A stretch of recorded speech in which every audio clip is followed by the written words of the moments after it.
La mondialisation est remise en cause, la fermeture des frontières semble s'imposer. Bonjour Vincent Hervouette. Bonjour. Ces fermetures de frontières s'imposent à la France. C'est pourtant le contraire de ce qu'elle voulait faire. Oui, Emmanuel Macron dit que le virus n'a pas de passeport et qu'il ne s'arrête pas aux frontières. Une dizaine de pays européens pensent le contraire et comme le virus est transporté par les voyageurs, ils ont hissé le pont-levis. Paris dit que l'ennemi est déjà dans la place. Les autres se demandent alors à quoi bon protéger les frontières de Schengen. Le président va tenter de mobiliser le G7 et l'Union européenne.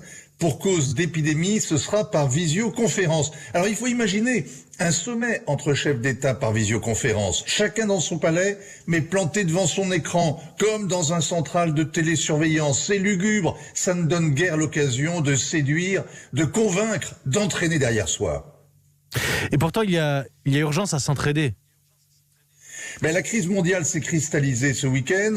On voit le monde changer, il se pétrifie, on ne le reconnaît plus. Comment imaginer l'Irlande sans les pubs, l'Iran sans prière à la mosquée, le Brésil sans match de foot, l'Espagne sans le Paseo, la Pologne sans messe, plus de shopping dans les Émirats, plus de primaires dans la campagne américaine. Et le comble, c'est que la Chine se présente en sauveur du monde. Elle envoie 1 millier de machines respiratoires en Italie. Elle produit 116 millions de masques par jour pour les exporter, mais elle met désormais en quarantaine les voyageurs qui arrivent de l'étranger. Et ça, c'était prévisible. Les maoïstes ont toujours enfermé les suspects.